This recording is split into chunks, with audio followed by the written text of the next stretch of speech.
Hi students, അപ്പോൾ നമ്മൾ കഴിഞ്ഞ ക്ലാസ്സിൽ നമ്മൾ ചെയ്ത് നിർത്തിയത് നമ്മൾ ആദ്യം അതിന്റെ ലോഡ് കാൽക്കുലേഷൻ ഒക്കെ പറഞ്ഞു. ക്വസ്റ്റ്യൻ നമ്മൾ കണ്ടായിരുന്നു, അതിന്റെ ലോഡ് കാൽക്കുലേഷൻ ഒക്കെ നമ്മൾ ഡിസ്കസ് ചെയ്തു. സോ അപ്പൊ നമുക്ക് ഇനി ഫസ്റ്റ് കണ്ടീഷൻ ക്വസ്റ്റ്യനിൽ നമുക്ക് ഡിറ്റർമിൻ ചെയ്യാൻ പറഞ്ഞിരുന്ന ഫസ്റ്റ് കണ്ടീഷൻ എന്ന് വെച്ച് കഴിഞ്ഞാൽ determine the maximum sagging moment at the mid span of B C.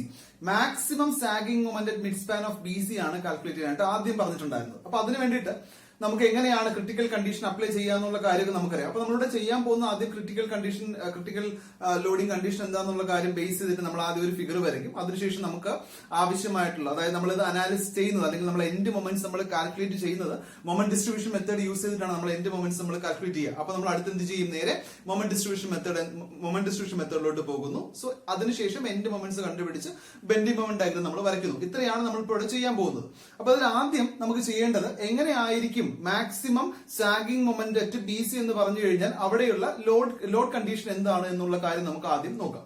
അപ്പൊ ഇതായിരുന്നു നമ്മൾ സെലക്ട് ചെയ്ത ഫ്രെയിം. ABCD എന്ന ഫ്രെയിം ആണ് നമ്മളിവിടെ സെലക്ട് ചെയ്തിട്ടുണ്ടായിരുന്നത്. ക്വസ്റ്റ്യനിൽ തന്നെ പറഞ്ഞിട്ടുണ്ടായിരുന്നു അവിടുത്തെ ഡെഡ് ലോഡ് എന്ന് പറയുന്നത്, നമ്മൾ തൊട്ട് മുമ്പ് ഡെഡ് ലോഡ് ഓരോ സ്പാനിന്റെയും AB എന്ന സ്പാനിന്റെ ഡെഡ് ലോഡ് നമ്മൾ കണ്ടുപിടിച്ചു. AB എന്ന സ്പാനിന്റെ dead load is equal to 17 kilo newton per metre എന്നാണ് നമുക്ക് കിട്ടിയത്. അതുപോലെ നമ്മൾ BC എന്ന സ്പാനിന്റെ ഡെഡ് ലോഡ് കണ്ടുപിടിച്ചു, which is equal to 15.5 kilo newton per metre എന്നാണ് കിട്ടിയത്. ദെൻ CD എന്ന് പറയുന്ന സ്പാനിന്റെ ഡെഡ് ലോഡ് കണ്ടുപിടിച്ചു, 14.5 കിലോ ന്യൂട്ടൺ പെർ മീറ്റർ എന്ന് കിട്ടി. അപ്പൊ ഇത്രയാണ് നമുക്ക് അവിടെ കിട്ടിയ ഡെഡ് ലോഡ്സ് എന്ന് പറയുന്നത്. ഇനി ക്വസ്റ്റ്യനിൽ പറഞ്ഞിട്ടുള്ളത് മാക്സിമം സാഗിംഗ് മൊമെന്റ് അറ്റ് ബിസിയിലെ മാക്സിമം സാഗിംഗ് മൊമെന്റ്, അതായത് BCയുടെ മാക്സിമം സാഗിംഗ് മൊമെന്റ് ആണ് ക്വസ്റ്റ്യനിൽ കണ്ടുപിടിക്കാനായിട്ട് പറഞ്ഞിരിക്കുന്നത്. അപ്പൊ ചെയ്യേണ്ട കാര്യം എന്താ, ഏത് മെമ്പറിന്റെയാണോ മാക്സിമം സാഗിംഗ് മൊമെന്റ് കണ്ടുപിടിക്കേണ്ടത് ആ മെമ്പറിൽ നമ്മൾ എന്ത് ചെയ്യുന്നു, ലോഡ് കൊടുക്കുന്നു. അതുപോലെ തന്നെ അതിന് ഒരു സ്പാൻ അപ്പുറമുള്ള മെമ്പറിൽ നമ്മൾ എന്ത് കൊടുക്കുന്നു, ലോഡ് കൊടുക്കുന്നു. അപ്പൊ ഇവിടെ നമുക്ക് വേറെ ഒരു സ്പാൻ അപ്പുറം വേറെ മെമ്പർ ഒന്നുമില്ല. അപ്പൊ നമ്മൾ എന്ത് ചെയ്യേണ്ട ആവശ്യമില്ല, അവിടെ അതൊന്നും കൺസിഡർ ചെയ്യേണ്ട ആവശ്യമൊന്നും വരുന്നില്ല. അപ്പോ ഇവിടെ അങ്ങനെയാണെന്നുണ്ടെങ്കിൽ നമ്മൾ ചെയ്യുമ്പോൾ ശ്രദ്ധിക്കേണ്ട കാര്യം എന്ന് വെച്ച് കഴിഞ്ഞാൽ ഇവിടെ അതിന് വൺ സ്പാൻ അപ്പുറത്തേക്ക് വേറെ ഒന്നും മെമ്പർ ഒന്നും വരുന്നില്ല. അപ്പൊ അങ്ങനെയാണെങ്കിൽ ഇവിടെ മാത്രം നമ്മൾ കൊടുത്താൽ മതി. അവിടെ മാത്രം നമ്മൾ എന്ത് ചെയ്യുന്നു, ലൈവ് ലോഡ് നമ്മൾ അപ്ലൈ ചെയ്യാണ്. അപ്പൊ maximum sagging moment at BC എന്ന് പറഞ്ഞാൽ BC എന്ന മെമ്പറിന്റെ മുകളിൽ നമ്മൾ എന്ത് കൊടുക്കുന്നു, ലൈവ് ലോഡ് നമ്മൾ കൊടുക്കുന്നു. അവിടെ ലൈവ് ലോഡ് എന്ന് പറഞ്ഞാൽ എത്രയാണ്, 16 കിലോ ന്യൂട്ടൺ പെർ മീറ്റർ ആണ്. 16 കിലോ ന്യൂട്ടൺ പെർ മീറ്റർ ആണ് ലൈവ് ലോഡ് എന്നുള്ള കാര്യം നമ്മൾ കാൽക്കുലേറ്റ് ചെയ്തു. അതിവിടെ എഴുതിയിട്ടുണ്ട്, 16 കിലോ ന്യൂട്ടൺ പെർ മീറ്റർ ആണ് ലൈവ് ലോഡ് എന്നുള്ള കാര്യം. അപ്പൊ മറന്നുപോയത്, maximum sagging moment at BC കണ്ടുപിടിക്കാൻ പറഞ്ഞാൽ അവിടെയുള്ള ക്രിട്ടിക്കൽ കണ്ടീഷൻ എന്ന് വെച്ച് കഴിഞ്ഞാൽ ആ മെമ്പർ, ഏത് മെമ്പർ ആണോ പറയുന്നത് ആ മെമ്പറിൽ നമ്മൾ ലൈവ് ലോഡ് കൊടുക്കുക.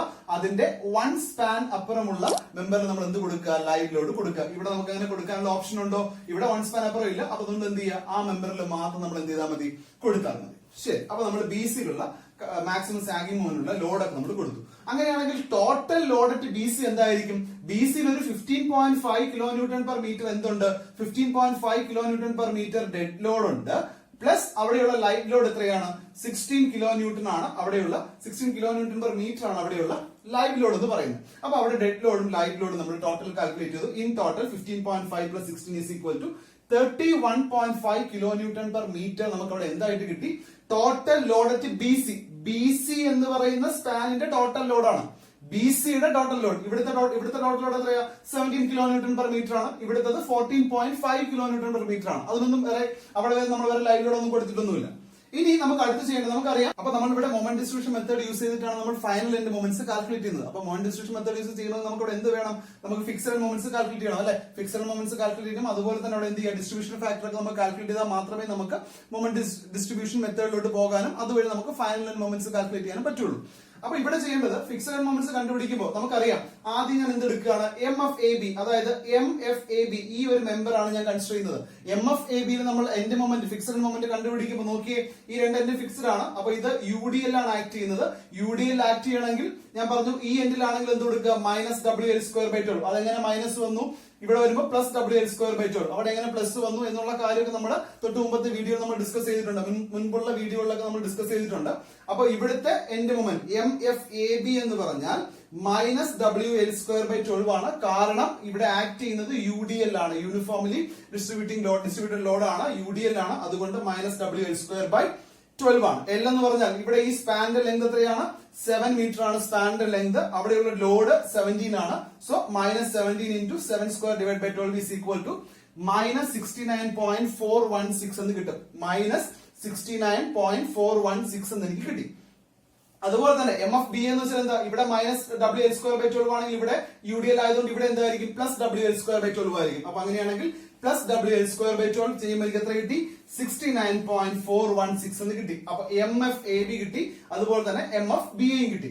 ഇനി അതുപോലെ തന്നെ എന്താ, MFAA1 ഇങ്ങനെ ഒരു മെമ്പറും ഉണ്ട്, അതുപോലെ തന്നെ 2 കോളം മെമ്പർ ഉണ്ട് അല്ലെ. അപ്പൊ ഇവിടുത്തെ എൻഡ് മൊമെന്റ്സ് കണ്ടുപിടിക്കുമ്പോഴോ ഇവിടെ പ്രത്യേകിച്ച് ലോഡോ കാര്യങ്ങളോ ഒന്നും തന്നെ ഇല്ലല്ലോ, അവിടെ രണ്ടിടത്തും വേറെ ലോഡോ കാര്യങ്ങളോ ഒന്നും തന്നെ ഇല്ല. അതുകൊണ്ട് തന്നെ MFAA1 എന്ന് പറയുന്നതും MFAA2 എന്ന് പറയുന്നത് എന്തായിരിക്കും, 0 kN മീറ്റർ ആയിരിക്കും. കാരണം എന്താ, ഇവിടെ പ്രത്യേകിച്ച് ലോഡോ കാര്യങ്ങളൊന്നും ഇല്ല, അതുകൊണ്ട് ആ രണ്ട് വാല്യൂ എന്ത് തന്നെയായിരിക്കും, 0 kN മീറ്റർ ആയിരിക്കും. ഇനി അടുത്ത MFBB1 എടുക്കുക, MFBB2 എടുക്കുക. അതായത് MFBB1 ഉം MFBB2 എടുക്കുമ്പോഴും അവിടെയും ലോഡൊന്നും ഇല്ലാത്തത് കൊണ്ട്, ആ കോളം മെമ്പറിൽ വേറെ ലോഡൊന്നും വരാത്തതുകൊണ്ട് അവിടെ എന്ത് തന്നെയായിരിക്കും, 0 kN മീറ്റർ ആയിരിക്കും അവിടുത്തെയും ഫിക്സഡ് മൊമെന്റ്സ് എന്ന് പറയുന്നത്. ഇനി MFBC എന്ന് വെച്ചാൽ എന്താ, MFBC എടുക്കുമ്പോൾ അവിടെ ടോട്ടൽ ലോഡ് എന്ന് പറയുന്നത് എത്രയാണ്, WBC എത്രയാണ് നമ്മളിവിടെ കണ്ടുപിടിച്ചു, 31.5 kN/m ആണെന്നുള്ള കാര്യം നമ്മൾ പറഞ്ഞു. അപ്പൊ അങ്ങനെയാണെങ്കിൽ ഇവിടെ വരുമ്പോഴോ -31.5 × 3.5² കാരണം ഇവിടെ ഈ സ്പാൻ എന്ന് പറയുന്നത് എത്രയാ, 3.5 ആണ്. ഇത് 7 ആയിരുന്നു, ഇത് 5 മീറ്റർ ആയിരുന്നു. അപ്പോ -31.5 × 3.5² which is equal to -32.156 kN എന്ന് കിട്ടും. Then MFCB is equal to, MFCB എന്ന് വെച്ചാൽ എത്രയാ, 32.156 kN/m ആയിരിക്കും. കാരണം എന്താ, ഇവിടെ ഈ എൻഡിലെ -WL²/12 ആണെങ്കിൽ ഇവിടെ എന്തായിരിക്കും, +WL²/12 ആണ്. ഇനി MFCC1 ഉം MFCC2 എന്ന് വെച്ചാൽ എന്താ, 0 kN ആണ് അല്ലെ. കാരണം എന്താ, ഇവിടെയും പ്രത്യേകിച്ച് CC1 ഉം CC2 എന്ന് പറയുന്ന മെമ്പറിലും പ്രത്യേകിച്ച് എന്തില്ല, ലോഡോ കാര്യങ്ങളൊന്നും ഇല്ല. അതുകൊണ്ട് തന്നെ MFCC1 is equal to MFCC2 is equal to 0 kN എന്ന് കിട്ടി. Then MFCD വരുമ്പോഴും അവിടെ എന്താ, UDL തന്നെയാണല്ലോ. അപ്പൊ എങ്ങനെ വരും, ഈ എൻഡിലെ -WL²/12, ഈ എൻഡിലെ +WL²/12 വരുന്നു. So MFCD is equal to -WL²/12 എന്ന് പറഞ്ഞാൽ എത്ര കിട്ടി, അവിടെ W എന്ന് പറയുന്നത് 14.5 ആണ്, length L is equal to 5 ആണ്. സോ ഇൻ ടോട്ടൽ -30.208 kN എന്ന് കിട്ടി. MFDC അങ്ങനെയാണെങ്കിൽ എന്തായിരിക്കും, 30.208 ആയിരിക്കും. കാരണം ഇവിടെ മൈനസ് ആണ്, ഇവിടെ എന്തായിരിക്കും, ഓട്ടോമാറ്റിക്കലി പ്ലസ് ആയിരിക്കും. Then MFDD1 is equal to MFDD2. ഇവിടെ DD1 എന്ന കോളം എടുക്കുക, DD2 എന്ന കോളം എടുക്കുക. അവിടെ പ്രത്യേകിച്ച് ലോഡോ കാര്യങ്ങളോ ഒന്നും തന്നെ വരുന്നില്ല. അതുകൊണ്ട് തന്നെ എന്തായിരിക്കും, 0 kN ആയിരിക്കും. നമുക്കിനി അടുത്ത എങ്ങനെയാണ് ഡിസ്ട്രിബ്യൂഷൻ ഫാക്ടർ നമുക്ക് എന്ത് ചെയ്യാം, കാൽക്കുലേറ്റ് ചെയ്യാം. അപ്പൊ നമ്മൾ മൊമെന്റ് ഡിസ്ട്രിബ്യൂഷനിലോട്ട് പോകുന്നതിന് മുമ്പ് നമുക്ക് ആദ്യം എന്ത് ചെയ്യാം, ഡിസ്ട്രിബ്യൂഷൻ ഫാക്ടർ കാൽക്കുലേറ്റ് ചെയ്യാം. വളരെ സിമ്പിൾ ആണ് ഇവിടെ ഡിസ്ട്രിബ്യൂഷൻ ഫാക്ടർ കാൽക്കുലേറ്റ് ചെയ്യാൻ. ഈ ടേബിൾ കണ്ട് പേടിക്കേണ്ട ആവശ്യമൊന്നുമില്ല. സോ ആദ്യം നമ്മൾ ഏതൊക്കെ ജോയിന്റ് ഉണ്ടെന്ന് നോക്കാം. നമ്മൾ ആ ഫിഗറിലോട്ട് നോക്കുക, ബുക്കിലുള്ള നിങ്ങൾ എഴുതി വെച്ചിരിക്കുന്ന ഫിഗറിലോട്ട് നോക്കുക. ഫിഗറിൽ ജോയിന്റ് ഏതൊക്കെയുണ്ട്, A എന്ന ജോയിന്റ് ഉണ്ട്, B എന്ന ജോയിന്റ് ഉണ്ടാവും, C എന്ന ജോയിന്റ് ഉണ്ടാവും, D എന്ന ജോയിന്റ് ഉണ്ടാവും. ഇനി അടുത്ത റോയിൽ എഴുതേണ്ടത് വെച്ചാൽ മെമ്പേഴ്സ് ഏതൊക്കെയാണെന്നുള്ളതാണ്. A എന്ന ജോയിന്റ് എടുത്തു കഴിഞ്ഞാൽ അവിടെ 2 കോളം മെമ്പർ ഉണ്ട്, ഒരു ബീമും ഉണ്ട് അല്ലെ. കോളം മെമ്പർ ഏതൊക്കെയാ, A1 A2 എന്ന് പറയുന്ന കോളം മെമ്പേഴ്സ് ഉണ്ട്, അതുപോലെ തന്നെ AB എന്ന ബീമും ഉണ്ട്. ഇനി അടുത്തുള്ളത് B എന്ന ജോയിന്റ് എടുത്താൽ അവിടെ B1 എന്ന് പറയുന്ന ഒരു കോളം മെമ്പർ ഉണ്ട്, B2 എന്ന് പറയുന്ന ഒരു കോളം മെമ്പറും ഉണ്ട്. മാത്രമല്ല അവിടെ എന്തുകൊണ്ട്, BA, ഞാൻ B എന്ന ജോയിന്റ് എടുക്കുന്നത്. B എന്ന ജോയിന്റ് എടുക്കുമ്പോൾ ഇപ്പൊ ഇങ്ങനെയായിരുന്നു, ജസ്റ്റ് ഇവിടെ ഒരു ഫിഗർ ഞാൻ ചെറുതായിട്ട് നോട്ട് ചെയ്യാം. ഇപ്പൊ ഇങ്ങനെയാണ് ഫിഗർ വരുന്നതെങ്കിൽ ABCD ആണ്. അപ്പൊ ഇവിടെ A1 ഉണ്ട്, A2 ഉണ്ട്, അതുപോലെ AB ഉണ്ട്. അത് മൂന്നും ആയിരിക്കും എവിടെ വരിക, Aയിൽ വരിക. ഇനി ഞാൻ B എടുക്കുമ്പോൾ ഇതാണ് Bയിൽ വരുമ്പോ B1 ഉണ്ട്, B2 ഉണ്ട്, BA ഉണ്ട്, BC ഉണ്ട്. ഓക്കെ, അത് എഴുതി, B1, B2, BA and BC. ഇനി അടുത്ത് ഞാൻ C എന്ന് പറയുന്ന ജോയിന്റ് എടുക്കുകയാണ്. ഇതാണ് C എന്ന് പറയുന്ന ജോയിന്റ്. C എന്ന ജോയിന്റ് ഞാൻ എടുക്കുമ്പോൾ അവിടെ ഏതൊക്കെ വരും, C1 വരും, C2 വരും, CB വരും, അതുപോലെ CD വരും, CB വരും, CD വരും. ഇനി അടുത്ത് കൺസിഡർ ചെയ്യുന്നത് D കൺസിഡർ ചെയ്യാണ്. C1 വന്നു, C2 വന്നു, CB വന്നു, CD വന്നു. ഇനി D കൺസിഡർ ചെയ്യുമ്പോൾ D1, D2 വരും, അതുപോലെ DC യും വരും. ഏതൊക്കെ മെമ്പേഴ്സ് ഉണ്ട്, D1, D2 and DDC. Okay, ആ ഫിഗർ നോക്കി എടുത്താൽ മതി, മെമ്പേഴ്സ് ഏതൊക്കെയാണെന്നുള്ള കാര്യം ആ ഫിഗർ നോക്കി എടുത്താൽ മതി. വളരെ സിമ്പിൾ ആണ്. അതിനുശേഷം ആ ഓരോ മെമ്പേഴ്സിലെയും സ്റ്റിഫ്നെസ് എത്രയാണ് എന്നുള്ള കാര്യം ക്വസ്റ്റ്യനിൽ തന്നെ പറഞ്ഞിട്ടുണ്ട്. ഓരോ മെമ്പറിന്റെയും സ്റ്റിഫ്നെസ് എത്രയാണ് എന്നുള്ള കാര്യം ക്വസ്റ്റ്യനിൽ തന്നെ പറഞ്ഞിട്ടുണ്ട്. അപ്പൊ അങ്ങനെയാണെങ്കിൽ stiffness of member A1 is equal to 2.5K ആയിരുന്നു, A2 is equal to 2.5K, അതും ക്വസ്റ്റ്യനിലുണ്ട്. ഫിഗർ നോക്കിക്കൊള്ളുക. AB-യിലാണെങ്കിൽ അത് 4.5K ആയിരിക്കും, B1 ആണെങ്കിൽ അത് 2.5K ആണ്, B2 അത് 2.5K ആണ്, BA-യിൽ അത് 4.5K ആണ്, BC വരുമ്പോഴോ അത് 2K ആയി, C1 വരുമ്പോൾ അത് 2.5k ആയി, C2ലും 2.5k, CBയിൽ 2k. ഫിഗർ നോക്കുക കേട്ടോ, നമ്മൾ ആദ്യമേ വരച്ച ക്വസ്റ്റ്യനിൽ വരച്ച ഫിഗർ നോക്കി എടുത്ത് എഴുതിയാൽ മാത്രം മതി, വേറെ ഒന്നും ചെയ്യേണ്ട ആവശ്യമില്ല. CDയിൽ 3k ആണ്, D1 2.5k, D2 2.5k, DCയിൽ 3k. ക്വസ്റ്റ്യനിൽ എപ്പോഴും നമുക്ക് എന്ത് തന്നിട്ടുണ്ടാവും, സ്റ്റിഫ്നെസ് തന്നിട്ടുണ്ടാവും. അപ്പൊ നമുക്ക് ഒരുപാട് കോംപ്ലിക്കേഷൻ ഇട്ടൊന്നും പോകത്തില്ല, വളരെ ഈസി ആയിട്ട് അതിനകത്തുള്ള ഏതൊക്കെയാണ് ജോയിന്റ് എന്ന് എഴുതുക, മെമ്പേഴ്സ് ഏതൊക്കെയാണെന്നുള്ള കാര്യം എഴുതുക, ആ ഓരോ മെമ്പേഴ്സിലുമുള്ള സ്റ്റിഫ്നെസ് എത്രയാണെന്നുള്ള കാര്യം എഴുതുക. ഇനി അടുത്ത സ്റ്റെപ്പ് എന്ന് വെച്ചാൽ എന്താ, സിഗ്മ കെ ആണ്, അതായത് സമ്മേഷൻ ഓഫ് ഓരോ ജോയിന്റ് എടുത്തു കഴിഞ്ഞാൽ അവിടെയുള്ള ടോട്ടൽ സ്റ്റിഫ്നെസ് എത്രയാണെന്നുള്ള കാര്യം നമ്മൾ എന്ത് ചെയ്യുന്നു, കാൽക്കുലേറ്റ് ചെയ്യുന്നു. അപ്പൊ അങ്ങനെയാണെങ്കിൽ ഇവിടെയോ എ എടുക്കുമ്പോൾ A1, A2, AB എന്ന മെമ്പേഴ്സ് ആണ്. അതിന് ടോട്ടൽ സ്റ്റിഫ്നെസ് വെച്ചാൽ 4.5 plus 2.5 plus 2.5 is equal to 9.5k എന്ന് കിട്ടി. ഇനി ബി എന്ന ജോയിന്റ് എടുക്കുമ്പോൾ അവിടെ സിഗ്മ കെ ഈസ് ഈക്വൽ എത്രയാണ്, 2.5k plus 4.5k plus 2 is equal total എത്ര കിട്ടി, 11.5k എന്ന് കിട്ടും. Then C joint എടുത്താലോ 2.5k plus 2.5k plus 2k plus 3k എന്ന് കിട്ടി. സോ ടോട്ടൽ എത്ര കിട്ടി, 10k എന്ന് കിട്ടും. Then അതുപോലെ തന്നെ ഇവിടെയോ D എന്ന മെമ്പർ എടുക്കുമ്പോഴും 2.5k plus 2.5k plus 3k which is equal to 8k എന്ന് കിട്ടി. ഇനി ഡിസ്ട്രിബ്യൂഷൻ ഫാക്ടർ കണ്ടുപിടിക്കാൻ നമുക്കറിയാലോ. ഡിസ്ട്രിബ്യൂഷൻ ഫാക്ടർ എങ്ങനെ കണ്ടുപിടിക്കുക, k divide by sigma k ആണ് ഡിസ്ട്രിബ്യൂഷൻ ഫാക്ടർ നമ്മൾ കണ്ടുപിടിക്കുന്നത്. therefore ഇവിടെ 2.5k ഡിവൈഡ് ബൈ 9.5k ചെയ്യുമ്പോൾ എത്ര കിട്ടി, 0.263 എന്ന് കിട്ടി. 2.5k divide by 9.5k is equal to അതും 0.263. 4.5k divide by 9.5k is equal to 0.473. 2.5k divided by 11.5k is equal to 0.217. 2.5k divided by 11.5k is equal to 0.217. Then BA member 4.5k stiffness ആണ്. Therefore 4.5k divided by 11.5 is equal to 0.391 എന്ന് കിട്ടി. BC member 2k ആണ് stiffness. Therefore 2k divided by 11.5k distribution factor is equal to 0.173 എന്ന് കിട്ടി. Then C എന്ന member എടുക്കുക. C1 is equal to അവിടെ distribution stiffness എന്ന് വെച്ചാൽ 2.5k ആണ്. therefore 2.5k divided by 10k distribution factor is equal to 0.25 എന്ന് കിട്ടുന്നു. Then C2 is equal to എടുക്കുമ്പോൾ 2.5k divided by 10k distribution factor is equal to 0.25 എന്ന് കിട്ടുന്നു. CB എന്ന മെമ്പർ എടുത്തു കഴിഞ്ഞാൽ 2k divided by 10k distribution factor 0.2 എന്ന് കിട്ടുന്നു. CD എന്ന മെമ്പർ എടുത്താൽ 3k divided by 10k which is equal to 0.3. Then D എന്ന ജോയിന്റ് D1 എന്ന മെമ്പർ എടുത്താൽ 2.5k divided by 8k is equal to 3.12.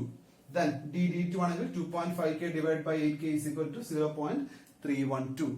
DC is equal to 3k divided by 8k is equal to 0.375. വളരെ simple ആണ്, complicated ഒന്നുമല്ല. Basic ആയിട്ടുള്ള calculations അറിഞ്ഞിരുന്നാൽ മാത്രം മതി, easy ആയിട്ട് നമുക്ക് ഡിസ്ട്രിബ്യൂഷൻ ഫാക്ടർ കാൽക്കുലേറ്റ് നമുക്ക് ചെയ്യാം. ഡിസ്ട്രിബ്യൂഷൻ ഫാക്ടർ കാൽക്കുലേറ്റ് ചെയ്താൽ നമുക്ക് എന്തിലോട്ട് പോകാൻ പറ്റും, ഡിസ്ട്രിബ്യൂഷൻ ടേബിൾ അല്ലെങ്കിൽ മൊമെന്റ് ഡിസ്ട്രിബ്യൂഷനിലോട്ട് പോകാൻ പറ്റുള്ളൂ. നമ്മുടെ എയിം എന്ന് പറഞ്ഞാൽ എന്താ, ഫൈനൽ എൻഡ് മൊമെന്റ്സ് കാൽക്കുലേറ്റ് ചെയ്യുക. അത് നമ്മൾ എങ്ങനെയാണ് കാൽക്കുലേറ്റ് ചെയ്യുന്നത്, സബ്സ്റ്റിറ്റ്യൂട്ട് ഫ്രെയിം മെത്തേഡിൽ മൊമെന്റ് ഡിസ്ട്രിബ്യൂഷൻ മെത്തേഡ് യൂസ് ചെയ്തിട്ടാണ് നമ്മൾ ഫൈനൽ എൻഡ് മൊമെന്റ്സ് നമ്മൾ കാൽക്കുലേറ്റ് ചെയ്യുന്നത്. അപ്പൊ നമ്മൾ ഇനി അടുത്ത് പോകാൻ പോകുന്നത് ഡിസ്ട്രിബ്യൂഷൻ ടേബിളിലോട്ടാണ് നമ്മൾ അടുത്ത് പോകാനായിട്ട് പോകുന്നത്. അപ്പൊ ഇത്രയും കാര്യങ്ങൾ ക്ലിയർ ആയിട്ട് നോക്കുക. ടേബിൾ കണ്ട് പേടിക്കേണ്ട ആവശ്യമൊന്നുമില്ല, വളരെ സിമ്പിൾ ആണ് ഡിസ്ട്രിബ്യൂഷൻ ഫാക്ടർ, ഓരോന്നിന്റെയും ഡിസ്ട്രിബ്യൂഷൻ ഫാക്ടർ കാൽക്കുലേറ്റ് ചെയ്യുക എന്ന് പറയുന്നത്. അപ്പൊ നമുക്ക് ഇനി മൊമെന്റ് ഡിസ്ട്രിബ്യൂഷൻ ടേബിളിലോട്ട് പോകാം, ഡിസ്ട്രിബ്യൂഷൻ ടേബിളിലോട്ട് പോകാം. ഈ ടേബിൾ കണ്ട് നമ്മൾ പേടിക്കേണ്ട ആവശ്യമൊന്നുമില്ല, വളരെ സിമ്പിൾ ആണ് കോൺസെപ്റ്റ് എന്ന് പറയുന്നത്, അല്ലെങ്കിൽ പ്രൊസീജിയർ ചെയ്യുക എന്ന് പറഞ്ഞാൽ വളരെ എളുപ്പമാണ്, കുറച്ച് സൂക്ഷിച്ച് ചെയ്യുക, അത്രേ ഉള്ളൂ. അപ്പൊ നോക്കേണ്ട കാര്യം എന്ന് വെച്ചാൽ ഇപ്പൊ ABCD എന്നാണ് ഞാൻ കൺസിഡർ ചെയ്യുന്നത് അല്ലെ, ABCD എന്ന് പറയുന്നതാണ് എന്റെ ഫ്രെയിം എന്ന് പറയുന്നത്. അങ്ങനെയാണെങ്കിൽ ഞാൻ ആദ്യത്തെ റോ പറയുന്നത് ഏതൊക്കെ ജോയിന്റ്സ് ഉണ്ട് എന്നുള്ള കാര്യം ഞാൻ നോട്ട് ചെയ്യുക. ജോയിന്റ്സ് ABCD എന്ന് പറയുന്ന ജോയിന്റ്സ് ഉണ്ട്. ഓക്കെ, അപ്പൊ ഞാൻ അത്രയും കോളം ആദ്യം മാർക്ക് ചെയ്തു, ABCD എന്ന് പറയുന്ന ജോയിന്റ്. ഇനി ഓരോന്നിലെ മെമ്പേഴ്സ് എടുക്കുക. സോ മെമ്പേഴ്സ് എടുക്കുമ്പോൾ ശ്രദ്ധിക്കേണ്ട കാര്യം, ഓരോ ജംഗ്ഷൻ എത്തുന്ന സമയത്തും ആദ്യം ഈ ജംഗ്ഷൻ എത്തുമ്പോൾ ഇവിടെ വരേണ്ടത്, ഈ എൻഡിൽ എഴുതേണ്ടത് AB ആയിരിക്കണം, ഇവിടെ എഴുതേണ്ടത് BA ആയിരിക്കണം. AB and BA. ഈ ജംഗ്ഷൻ എത്തുമ്പോൾ ബിയും സിയും ഈ ജംഗ്ഷൻ എത്തുമ്പോൾ ശ്രദ്ധിക്കുക, CB എഴുതുക, BC എഴുതുക, അതുപോലെ തന്നെ CB. BCയും CBയും എന്ത് ചെയ്യണം, ഇവിടെ വരണം, മറന്നു പോകരുത്. ഈ ജംഗ്ഷൻ എടുക്കുമ്പോൾ CD യും DCയും ആയിരിക്കണം ആ ജംഗ്ഷനിലേക്ക് വരേണ്ടത്. ക്ലിയർ ആണോ? ഇത്രയും കാര്യങ്ങൾ ഓർമ്മിക്കുക. നമ്മള് മെമ്പേഴ്സ് എഴുതുമ്പോൾ ശ്രദ്ധിക്കുക, വെറുതെ AB A1 A2 എന്നല്ല എഴുതേണ്ടത്. ഓരോ ജംഗ്ഷനിലും ജംഗ്ഷൻ എത്തുമ്പോൾ AB BA, ഈ ജംഗ്ഷൻ എത്തുമ്പോൾ ബിയും സിയുടെ ജംഗ്ഷൻ എത്തുമ്പോൾ സി ബിയും ബി സിയും സി ബിയും, സിയുടെ ഡിയുടെ ജംഗ്ഷൻ എത്തുമ്പോൾ D C and C D and D C. ഇങ്ങനെ വേണം എഴുതാനായിട്ട്. അപ്പൊ ആദ്യം മെമ്പേഴ്സ് A1 A2 എന്ന മെമ്പർ, A1 A2 എന്ന മെമ്പർ എഴുതി. Then AB. നമ്മൾ അപ്പൊ ഇനി അടുത്ത് എങ്ങനെ സ്റ്റാർട്ട് ചെയ്യും? അടുത്ത മെമ്പേഴ്സ് എഴുതി തുടങ്ങുമ്പോൾ BA നമ്മൾ സ്റ്റാർട്ട് ചെയ്തു, BA എന്ന് സ്റ്റാർട്ട് ചെയ്തു. Then BA, BB1, BB2, then BC. Okay, ഇനി അതേപോലെ തന്നെ അടുത്ത് എഴുതുമ്പോൾ ഇവിടെ പറഞ്ഞു സി എന്ന് പറയുന്ന ജോയിന്റ് എടുക്കുമ്പോൾ ഫസ്റ്റ് മെമ്പർ ഏതായാലും എഴുതേണ്ടത് CB എന്ന മെമ്പർ ആദ്യം നമ്മൾ എഴുതി. Then CC1, CC2, then last എഴുതേണ്ടത് ഏതായിരിക്കണം? CD ആണ് ലാസ്റ്റ് എഴുതേണ്ടത്. ഓക്കെ, അപ്പോ CB, CD, CB, CC1, CC2, CD. Then D എടുക്കുമ്പോഴോ DC, DD1, DD2. ഒന്നും കൂടെ A എന്ന മെമ്പർ എടുക്കുമ്പോൾ AA1, AA2, AB. B എന്ന മെമ്പർ എടുക്കുമ്പോൾ BA, BB1, BB2, BC. C എന്ന മെമ്പർ എടുക്കുമ്പോൾ CB, CC1, CC2, CD. D എന്ന മെമ്പർ എടുക്കുമ്പോൾ DC, DD1, DD2. അപ്പൊ ഇങ്ങനെയാണ് നമ്മൾ എന്ത് സെലക്ട് ചെയ്യേണ്ടത്? ഓരോ മെമ്പേഴ്സിനെ സെലക്ട് ചെയ്യേണ്ടത്. ഓക്കെ, ഇനി അടുത്ത് നമ്മൾ നേരെ പോകുന്നത് എങ്ങനെയാ? Distribution factor. ഓരോ മെമ്പേഴ്സിന്റെയും ഡിസ്ട്രിബ്യൂഷൻ ഫാക്ടർ നമുക്ക് കാൽക്കുലേറ്റ് ചെയ്യാൻ അറിയാം. നമ്മൾ നേരത്തെ കാൽക്കുലേറ്റ് ചെയ്തു. ആ ഡിസ്ട്രിബ്യൂഷൻ ഫാക്ടർ ഒക്കെ എടുത്ത് എന്ത് എഴുതുക? ഇങ്ങോട്ടേക്ക് എഴുതുക. തെറ്റിപ്പോയത് എഴുതുമ്പോൾ അവിടെ A1 എടുത്ത് എഴുതുക, A2 AB എടുത്ത് എഴുതുക, BA 0.391, BB1 0.217, BB2 0.217, BC. ഇതൊക്കെ നമ്മൾ നേരത്തെ കാൽക്കുലേറ്റ് വെച്ചിട്ടുണ്ട്. എടുത്തെഴുതിയാൽ മാത്രം മതി, വേറെ ഒന്നും ചെയ്യണ്ട. കറസ്പോണ്ടിങ് മെമ്പേഴ്സിന് താഴെ അതിന്റെ ഡിസ്ട്രിബ്യൂഷൻ ഫാക്ടർ എടുത്ത് എഴുതുക എന്നുള്ള ജോലി മാത്രമേ നമുക്കുള്ളൂ. CB 0.2, CC1 0.25 ആണ്, CC2 0.25, CD 0.3 ആണ്, DC 0.375, DD1 0.312, DD2 എന്ന് പറയുന്നത് 0.312. ഇനി അടുത്ത് ചെയ്യേണ്ടതെന്ന് വെച്ച് കഴിഞ്ഞാൽ നമുക്ക് ഫൈനൽ ഫിക്സഡ് എൻഡ് മൊമെന്റ്സ് എഴുതുക. ഫിക്സഡ് എൻഡ് മൊമെന്റ്സ് എന്ന് പറയുമ്പോൾ ശ്രദ്ധിക്കേണ്ട കാര്യം, നമ്മൾ തൊട്ട് മുമ്പ് കാൽക്കുലേറ്റ് വെച്ചിട്ടുണ്ട് ഓരോ മെമ്പേഴ്സിന്റെയും. MFA1ന്റെയും MFA2 അങ്ങനെ ഓരോ മെമ്പേഴ്സിന്റെയും കാൽക്കുലേറ്റ് വെച്ചിട്ടുണ്ട്. ആ ഓരോ ഫിക്സഡ് എൻഡ് മൊമെന്റ്സും അടുത്ത് എഴുതുക. അടുത്ത സ്റ്റെപ്പ് ഫിക്സഡ് എൻഡ് മൊമെന്റ് എഴുതുക എന്നുള്ളതാണ്. ഓരോന്നിന്റെയും ഫിക്സഡ് എൻഡ് മൊമെന്റ് എടുത്ത് എഴുതി. A1ന്റെ ഫിക്സഡ് എൻഡ് മൊമെന്റ് എഴുതി, A2ന്റെ ഫിക്സഡ് എൻഡ് മൊമെന്റ് എടുത്ത് എഴുതി. അതുപോലെ തന്നെ AB, A1ഉം A2ഉം 0 ആണ്. ABയുടെ ഫിക്സഡ് മൊമെന്റ് -69.416 ആണ്. ഇവിടെ വരുമ്പോൾ BA ആണെങ്കിൽ 69.416 എന്ന് കിട്ടി. ദെൻ BB1 0 ആണ്, BB2 0 ആണ്. BCയുടെ നമ്മൾ കാൽക്കുലേറ്റ് എങ്ങനെയായിരുന്നു? -32.156. ഇതൊക്കെ UDL ആയതുകൊണ്ട് WL²/12 ആയിരുന്നു എല്ലായിടത്തും യൂസ് ചെയ്ത എക്സ്പ്രഷൻ. CB ആയിരുന്നെങ്കിൽ CBയുടെ നമ്മൾ എത്ര കിട്ടി? ഫിക്സഡ് മൊമെന്റ് 32.156 കിട്ടി. CC1, CC2 0 ആണ്. അവിടെ വേറെ ലോഡോ കാര്യങ്ങളോ ഒന്നും ഉണ്ടായിരുന്നില്ല. CD എന്ന് പറയുമ്പോൾ -30.208 ആണ് CD എന്ന് പറയുന്നത്. ദെൻ D എന്ന് പറഞ്ഞാലോ, D എന്ന് പറഞ്ഞ ജോയിന്റ് എടുത്തു കഴിഞ്ഞാൽ അവിടെ DCയുടേത് 30.206 ആണ് അവിടുത്തെ ഫിക്സഡ് മൊമെന്റ്. DD1ഉം DD2ഉം 0 ആണ്. ഇതുവരെയുള്ള കാര്യങ്ങളൊക്കെ നമ്മൾ ഓൾറെഡി കണ്ടുപിടിച്ചു വെച്ചിരുന്നതും ഫിഗറിൽ നിന്ന് എടുത്ത് എഴുതേണ്ടതുമായിട്ടുള്ള കാര്യങ്ങളാണ്. ഏതൊക്കെയാ? Joint, members, distribution factor, fixed moments. ഇതുവരെ എഴുതാനായിട്ട് ഒരു സംശയം ഉണ്ടാവില്ലല്ലോ. വളരെ സിമ്പിൾ ആണ്. കറസ്പോണ്ടിങ് മെമ്പേഴ്സ് നോക്കുക, അവിടുത്തെ ഡിസ്ട്രിബ്യൂഷൻ ഫാക്ടർ എഴുതുക, അവിടുത്തെ ഫിക്സഡ് മൊമെന്റ് എഴുതുക. ഓർമ്മിക്കേണ്ട കാര്യം എന്ന് വെച്ചാൽ ഓരോ ജംഗ്ഷൻ എത്തുമ്പോഴും അവിടുത്തെ മെമ്പേഴ്സ് എന്ന് പറയുന്നത് എഴുതേണ്ട ഓർഡർ എങ്ങനെയാണ്? A1 A2 AB, BA BB1 BB2 BC, CB CC1 CC2 CD, DC DD1 DD2. ഈ ഓർഡർ മറന്നു പോകരുത്.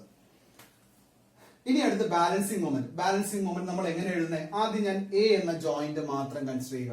അവിടുത്തെ നെറ്റ് മൊമെന്റ് എത്രയാണ്? അവിടുത്തെ നെറ്റ് മൊമെന്റ് എന്ന് വെച്ച് കഴിഞ്ഞാൽ -69.416 ആണ് അവിടുത്തെ net moment. So balancing moment എഴുതുമ്പോൾ ഈ മൊമെന്റിനെ A1ൽ ഞാൻ ബാലൻസിങ് മൊമെന്റ് എഴുതുകയാണെങ്കിൽ ഇവിടുത്തെ നെറ്റ് മൊമെന്റ് എന്ന് വെച്ചാൽ എത്രയാണ്? 0 + 0 + -69.416 ആണ്. സോ -69.416 ഇൻറ്റു ഈ ഡിസ്ട്രിബ്യൂഷൻ ഫാക്ടർ A1ന്റെ ഡിസ്ട്രിബ്യൂഷൻ ഫാക്ടർ എടുത്തു കഴിഞ്ഞാൽ എനിക്ക് എന്ത് കിട്ടും? അതിന് കറസ്പോണ്ടിങ് ആയിട്ടുള്ള ബാലൻസിങ് മൊമെന്റ് കിട്ടും. ദെൻ A2 എന്ന ഡിസ്ട്രിബ്യൂഷൻ ഫാക്ടറോട് മൾട്ടിപ്ലൈ ചെയ്യുമ്പോഴും അവിടുത്തെ കറസ്പോണ്ടിങ് ആയിട്ടുള്ള ബാലൻസിങ് മൊമെന്റ് കിട്ടി. ദെൻ AB ആയിട്ട് മൾട്ടിപ്ലൈ ചെയ്യുമ്പോൾ അതിന് കറസ്പോണ്ടിങ് ആയിട്ടുള്ള ബാലൻസിങ് മൊമെന്റ് കിട്ടി. അതുപോലെ തന്നെ B എന്ന ജോയിന്റ് കൺസിഡർ ചെയ്യുക. ബിയിലെ നെറ്റ് മൊമെന്റ് എത്രയാണ്? നോക്കിയേ, 69.416 -32.156 ചെയ്യുമ്പോൾ എനിക്ക് അവിടുത്തെ എന്ത് കിട്ടും? നെറ്റ് മൊമെന്റ് കിട്ടും. ആ മൊമെന്റ് ഇൻറ്റു ഞാൻ എന്ത് ചെയ്യുക, കറസ്പോണ്ടിങ് ഓരോന്നിന്റെയും ഡിസ്ട്രിബ്യൂഷൻ ഫാക്ടർ ഞാൻ മൾട്ടിപ്ലൈ ചെയ്ത് എന്ത് ചെയ്യുക, ഇവിടേക്ക് എടുത്ത് എഴുതുക. എഴുതുമ്പോൾ ശ്രദ്ധിക്കുക, ഇവിടെ എന്ത് സൈൻ ആണോ വരുന്നത്, ഇവിടെ എന്തായാലും പോസിറ്റീവ് പ്ലസ് 37 പോയിന്റ് സംതിങ് ഒക്കെ ആയിരിക്കും വരുന്നത്. അതേ ഇൻറ്റു 0.391 ചെയ്യുമ്പോൾ എനിക്ക് എത്ര കിട്ടും, മൈനസ് 14.56 കിട്ടും. കാരണം എന്താ, സൈൻ ഞാൻ റിവേഴ്സ് ചെയ്ത് കൊടുക്കാൻ മറന്നു പോകരുത്. ഇവിടെ ഓർമ്മിക്കേണ്ട കാര്യം, ഇവിടെയുള്ള നെറ്റ് മൊമെന്റിന്റെ സൈൻ എന്താണോ ആ സൈൻ റിവേഴ്സ് ചെയ്യുക, എന്നിട്ട് എന്ത് ചെയ്യുക, ഡിസ്ട്രിബ്യൂഷൻ ഫാക്ടേഴ്സുമായിട്ട് എന്ത് ചെയ്യുക, മൾട്ടിപ്ലൈ ചെയ്ത് കറസ്പോണ്ടിങ് ഓരോ മെമ്പേഴ്സിന്റെ താഴെ കറസ്പോണ്ടിങ് എന്ന് എഴുതുക. വളരെ സിമ്പിൾ ആണ്. ഓരോ മെമ്പേഴ്സ് ഇപ്പൊ ഇവിടെ ആണെന്നുണ്ടെങ്കിലോ, ഇവിടുത്തെ നെറ്റ് മൊമെന്റ് 32.156 മൈനസ് 30.208 ആണ്. സോ 2 പോയിന്റ് സംതിങ് ആയിരിക്കും കിട്ടുക. സോ അതേ ഇൻറ്റു ഓരോ കറസ്പോണ്ടിങ് ഡിസ്ട്രിബ്യൂഷൻ വാല്യൂ ആയിട്ട് നമ്മൾ മൾട്ടിപ്ലൈ ചെയ്യുന്നു. എന്നിട്ട് അതിനുശേഷം ഇവിടെ കിട്ടുന്ന നെറ്റ് മൊമെന്റിനെ ഓരോ കറസ്പോണ്ടിങ് ഡിസ്ട്രിബ്യൂഷൻ ഫാക്ടർ ആയിട്ട് മൾട്ടിപ്ലൈ ചെയ്യുക, എടുത്തെഴുതുക. എഴുതുമ്പോൾ മാറിപ്പോയത് എല്ലാം കറസ്പോണ്ടിങ് ആ മെമ്പറിന്റെ താഴെ തന്നെ ആ ഓരോന്നിന്റെയും ഡിസ്ട്രിബ്യൂഷൻ വാല്യൂ എടുത്ത്, അതിന്റെ ഓരോന്നിന്റെയും ക്യാരി ഓവർ മൊമെന്റ് എടുത്ത് എഴുതുക. ബാലൻസിങ് മൊമെന്റ് എഴുതുക. ബാലൻസിങ് മൊമെന്റ് എഴുതിയാൽ, അപ്പൊ ഇവിടെ വരെ നമ്മൾ എഴുതി ബാലൻസിങ് മൊമെന്റ് എഴുതി. ഇനി അടുത്ത് നമ്മൾ നേരെ എങ്ങോട്ടേക്കാ പോവുക, ക്യാരി ഓവർ മൊമെന്റ് എഴുതുക. ക്യാരി ഓവർ മൊമെന്റ് എവിടെയായിരിക്കും, ഈ ജംഗ്ഷനിലായിരിക്കും നമ്മൾ ക്യാരി ഓവർ മൊമെന്റ് ഒക്കെ എടുത്ത് എഴുതുന്നത് അല്ലെ. അപ്പൊ അങ്ങനെയാണെങ്കിൽ ഇവിടുന്ന് ഇങ്ങോട്ടേക്ക് അതിന്റെ പകുതി -14.56ന്റെ പകുതി എടുത്തായിരിക്കും നമ്മൾ ഓപ്പോസിറ്റിലോട്ട് ഈ ബി എന്ന മെമ്പറിലോട്ട് നമ്മൾ എന്ത് ചെയ്യുക, ക്യാരി ഓവർ ചെയ്യുക. അത് ക്യാരി ഓവർ ചെയ്യുമ്പോൾ പകുതിയാണ് -7.28. 32.86നെ ക്യാരി ഓവർ ചെയ്ത് ഇങ്ങോട്ട് കൊണ്ടുവന്നു. ഇവിടെ സൈൻ ചേഞ്ച് ചെയ്തില്ല. സൈൻ ചേഞ്ച് ചെയ്യുന്നത് എപ്പോഴും മാത്രമാണ് ഓർമ്മിക്കുക, ബാലൻസിങ് മൊമെന്റ് എഴുതുമ്പോൾ മാത്രമേ സൈൻ ചേഞ്ച് ചെയ്യുള്ളൂ. ശരി, അതുപോലെ തന്നെ ഈ ജംഗ്ഷനിൽ വരുമ്പോഴും -0.38നെ ഇങ്ങോട്ടേക്ക് ക്യാരി ഓവർ ചെയ്തു, -0.19, -6.44നെ ഇങ്ങോട്ടേക്ക് ക്യാരി ഓവർ ചെയ്തു, -3.22. ഇവിടെയും അതുപോലെ തന്നെ -11.28 ഇങ്ങോട്ടേക്ക് ക്യാരി ഓവർ ചെയ്തു, -5.84നെ ഇങ്ങോട്ടേക്ക് ക്യാരി ഓവർ ചെയ്തു. ഓക്കെ, ക്യാരി ഓവർ മൊമെന്റും നമ്മൾ എന്ത് ചെയ്തു, എഴുതി. ഇനി നേരെ നമ്മൾ എങ്ങോട്ടേക്കാണ് പോകണമെന്ന് അറിയാവോ, ബാലൻസിങ് മൊമെന്റ്. വീണ്ടും ഒന്നും കൂടെ ബാലൻസിങ് മൊമെന്റ് നമ്മൾ കണ്ടുപിടിക്കുക. സോ ബാലൻസിങ് മൊമെന്റ് എങ്ങനെ കണ്ടുപിടിക്കുക, ഇവിടെയുള്ള നെറ്റ് മൊമെന്റ്, ഇവിടെ ഇപ്പൊ നെറ്റ് മൊമെന്റ് എത്രയാ, -7.28 into distribution factor, sign change ചെയ്യുക, അപ്പൊ +1.94 കിട്ടും. -7.28 ഇൻറ്റു 0.263, അതും +1.914 കിട്ടും. -7.284 അവിടുത്തെ സൈൻ ചേഞ്ച് ചെയ്യുമ്പോൾ +7.284 ആണ്. മൾട്ടിപ്ലൈ ചെയ്യുക 0.473 ഇവിടെ കിട്ടി. അതുപോലെ തന്നെ ഇവിടെയും ഇവിടുത്തെ നെറ്റ് മൊമെന്റ് നമ്മൾ എടുക്കുക, 16.415 പ്ലസ് 16.415 -0.19 ആണ്. ഒരു വാല്യൂ കിട്ടും. ആ വാല്യൂ ഇൻറ്റു ആ കിട്ടുന്ന വാല്യൂ എന്ത് ചെയ്യുക, സൈൻ നേരെ എന്ത് ചെയ്യുക, ഇവിടെ പോസിറ്റീവ് കിട്ടുകയാണെങ്കിൽ നേരെ സൈൻ ചേഞ്ച് ചെയ്യുക, നെഗറ്റീവ് ആക്കുക, ഇൻറ്റു ഡിസ്ട്രിബ്യൂഷൻ ഫാക്ടർ -6.343 എന്ന് കിട്ടും. അങ്ങനെ ഓരോന്നിന്റെയും ഇപ്പൊ ഈ മെമ്പർ എടുക്കുമ്പോൾ ഇവിടുത്തെ -3.22 -5.664 ആണ്. സോ -8 സംതിങ് കിട്ടും. സൈൻ ചേഞ്ച് ചെയ്യുക, 8 പോയിന്റ് ആക്കുക, എന്നിട്ട് ഓരോന്നിന്റെയും ഡിസ്ട്രിബ്യൂഷൻ ഫാക്ടർ കൊണ്ട് മൾട്ടിപ്ലൈ ചെയ്ത് കറസ്പോണ്ടിങ് ഓരോ മെമ്പേഴ്സിന്റെയും ബാലൻസിങ് മൊമെന്റ് എഴുതുക. ഇവിടെയും അതുപോലെ തന്നെ എന്ത് ചെയ്യുക. ഇനി അവിടെ ബാലൻസിങ് മൊമെന്റ് ഇട്ട് കഴിഞ്ഞാൽ വീണ്ടും എന്ത് ചെയ്യുക, carry over moment -6.343 carry over ചെയ്യുമ്പോൾ -3.17, ഇവിടെ നിന്ന് ഇങ്ങോട്ടേക്ക് ക്യാരി ഓവർ ചെയ്യുമ്പോൾ 1.499, 1.776നെ ഇങ്ങോട്ടേക്ക് ക്യാരി ഓവർ ചെയ്യുക, 0.88, -2.86ന് ഇങ്ങോട്ടേക്ക് ക്യാരി ഓവർ ചെയ്യുക, -1.40. Then 0.109 ഇങ്ങോട്ടേക്ക് ക്യാരി ഓവർ ചെയ്യുമ്പോൾ 0.05 ആണ്. 2.665 ക്യാരി ഓവർ ചെയ്യുമ്പോൾ 1.33 എന്ന് കിട്ടും. ഓക്കെ, ദെൻ വീണ്ടും ഒരു പ്രാവശ്യം കൂടെ നമ്മൾ എന്ത് ചെയ്യുക, ബാലൻസിങ് മൊമെന്റ് എങ്ങനെ ചെയ്യണമെന്ന് അറിയാലോ. Net moment into corresponding distribution factor, net moment into corresponding distribution factor, and also അവിടെ സൈൻ എന്ത് ചെയ്യുക, ചേഞ്ച് ചെയ്യാൻ മറന്നു പോകരുത്. സോ ഞാൻ എന്ത് ചെയ്തു, എല്ലാത്തിന്റെയും ബാലൻസിങ് മൊമെന്റ് ഞാൻ എന്ത് ചെയ്തു, കാൽക്കുലേറ്റ് ചെയ്തു. ബാലൻസിങ് മൊമെന്റ് കാൽക്കുലേറ്റ് ചെയ്ത് കഴിഞ്ഞാൽ ലാസ്റ്റ് സ്റ്റെപ്പ് എന്ത് ചെയ്യുക, ടോട്ടൽ മൊമെന്റ് എഴുതുക. ടോട്ടൽ മൊമെന്റ് എന്ന് പറഞ്ഞാൽ എന്താ, fixed moment plus balancing moment, carry over moment ഉണ്ടെങ്കിൽ അത് plus balancing moment, carry over moment, this value plus this value. അതായത് ഈ ഫിക്സഡ് മൊമെന്റ് തൊട്ടുള്ള ഇങ്ങോട്ടുള്ള വാല്യൂസ് മൊത്തം ഞാൻ കാൽക്കുലേറ്റ് ചെയ്ത് എന്ത് ചെയ്യുന്നു, ഓരോന്നിന്റെയും ടോട്ടൽ മൊമെന്റ് എത്രയാണ് എന്നുള്ള കാര്യം ഞാൻ എടുത്ത് എഴുതുന്നു. ഓക്കെ, ഇത്രയാണ് ഇവിടെ നമുക്ക് ചെയ്യേണ്ടത്. ഈ ഫൈനൽ ആൻസേഴ്സ് ഒക്കെ നോക്കിക്കൊള്ളുക. ഇവിടെ ഇപ്പൊ പി എന്ന മെമ്പർ, ഞാൻ 1-2 മെമ്പേഴ്സ് മാത്രം എടുത്ത് പറയാം, എല്ലാം പറഞ്ഞ് ഒരുപാട് സമയം ടൈം കൺസ്യൂം ആവുന്നുണ്ട്. ബി എ എന്ന മെമ്പർ എടുത്തു കഴിഞ്ഞാൽ ബി എ എന്ന മെമ്പറിലാണെന്നുണ്ടെങ്കിൽ ഏതൊക്കെ വരും, 69.416 പ്ലസ് -14.56 പ്ലസ് 16.415 -6.343 പ്ലസ് 1.499 മൈനസ് 1.06 ചെയ്യുമ്പോൾ എനിക്ക് ഫൈനൽ 65.63 എന്ന് എനിക്ക് അവിടെ ടോട്ടൽ മൊമെന്റ് എനിക്ക് കിട്ടും. അങ്ങനെയാണ് ഓരോന്നിന്റെയും ടോട്ടൽ മൊമെന്റ് നമ്മൾ എന്ത് ചെയ്യുന്നു, താഴോട്ട് എടുത്ത് എഴുതുകയാണ്. സോ ഇത്രയാണ് നമ്മുടെ ഡിസ്ട്രിബ്യൂഷൻ ടേബിൾ എന്ന് പറഞ്ഞാൽ. ഇനി ഈ കിട്ടിയ ടോട്ടൽ മൊമെന്റിനെ ബേസ് ചെയ്തിട്ട് നമ്മൾ എന്ത് വരയ്ക്കുന്നു, ബെൻഡിങ് മൊമെന്റ് ഡയഗ്രാം നമ്മൾ എന്ത് ചെയ്യാനാണ്, ഫൈനൽ എൻഡ് മൊമെന്റ് ഡയഗ്രാം നമ്മൾ എന്ത് ചെയ്യുന്നു, വരയ്ക്കുകയാണ്. അപ്പൊ ഇനി എങ്ങനെയാണ് ബെൻഡിങ് മൊമെന്റ് ഡയഗ്രാം വരയ്ക്കുക എന്നുള്ള കാര്യം നമുക്ക് നോക്കാം. അപ്പൊ ചെയ്യേണ്ട കാര്യത്തിലേ ഉള്ളൂ, നമുക്ക് ആദ്യം അവിടെ കിട്ടിയ ഓരോ മെമ്പേഴ്സിനും നമുക്ക് കിട്ടിയ എൻഡ് മൊമെന്റ്സ് നമ്മൾ എടുക്കുക. ഓരോയിടത്തും കിട്ടിയ എ ബിയിൽ നമുക്ക് കിട്ടിയ എ ബി സി ഡി ഓരോയിടത്തും കിട്ടിയ മൊമെന്റ്, എ ബിയിൽ കിട്ടിയ മൊമെന്റ് എത്രയാണ്, 42 ആണ്. അതേപോലെ തന്നെ ബി എ കിട്ടിയത് 66 ആയിരുന്നു, ബി സി കിട്ടിയത് 40 ആയിരുന്നു കിട്ടിയത്. അതുപോലെ തന്നെ സി ബി കിട്ടിയത് 29.20 ആയിരുന്നു, സി ഡി കിട്ടിയത് 33 പോയിന്റ് സംതിങ് ആയിരുന്നു. ദെൻ ലാസ്റ്റ് ഇവിടെ ഇത്രയും വാല്യൂ മാത്രം എടുത്താൽ മതി, ലാസ്റ്റ് 2 ഡിജിറ്റ് ഞാൻ എടുക്കുന്നില്ല, 19 പോയിന്റ് ആണ് അവിടെ കിട്ടിയത്. സോ ഞാൻ അത് വെച്ചിട്ട് ഞാൻ എന്ത് ചെയ്തു, ആദ്യം മൊമെന്റ് ഡയഗ്രം ഞാൻ വരച്ചു. ഇനി അടുത്ത് നോക്കേണ്ടതെന്ന് വെച്ചാൽ നേരത്തെ പറഞ്ഞു ഇവിടെ ഓരോ ഇടത്തും നമുക്ക് ടോട്ടൽ ലോഡ് ആക്ട് ചെയ്യുന്നത് അല്ലെങ്കിൽ ഡെഡ് ലോഡും ലൈവ് ലോഡും എത്രയാണെന്ന് നമ്മൾ കണ്ടുപിടിച്ചായിരുന്നു അല്ലെ. അപ്പൊ ഇവിടെ ആക്ട് ചെയ്തിരുന്നത് 17.17 ആയിരുന്നു അവിടുത്തെ വെയിറ്റ് എന്ന് പറയുന്നത്, 17 കിലോ ന്യൂട്ടൺ പെർ മീറ്റർ ആയിരുന്നു. അങ്ങനെയാണെങ്കിൽ ഇവിടുത്തെ ബെൻഡിങ് മൊമെന്റ് ഡയഗ്രം നമുക്ക് എങ്ങനെ വരയ്ക്കാം, WL²/8 ആണ്. അതുപോലെ ഇവിടെ ആണെങ്കിലോ ഇവിടെയും WL²/8, ഡബ്ല്യുവിന്റെ വാല്യൂ W ഇവിടെ എത്രയായിരുന്നു, 15.5 സംതിങ് ആയിരുന്നു അല്ലെ. ഇവിടെ ആണെങ്കിൽ അത് 14.5 സംതിങ് ആയിരുന്നു. സോ ആ വാല്യൂ സബ്സ്റ്റിറ്റ്യൂട്ട് ചെയ്യുമ്പോൾ നമുക്ക് എന്ത് കിട്ടും, WL²/8 ചെയ്യുക. അപ്പൊ ഇവിടെ 104 കിട്ടും, ഇവിടെ 48.2 കിട്ടും, ഇവിടെ 45.3. അപ്പൊ നമുക്ക് ആവശ്യമായിട്ടുള്ള ഫൈനൽ മൊമെന്റ് എന്ന് പറയുന്നത് എന്താ, ഈ ഷെയ്ഡഡ് പോർഷൻ ആയിരിക്കും.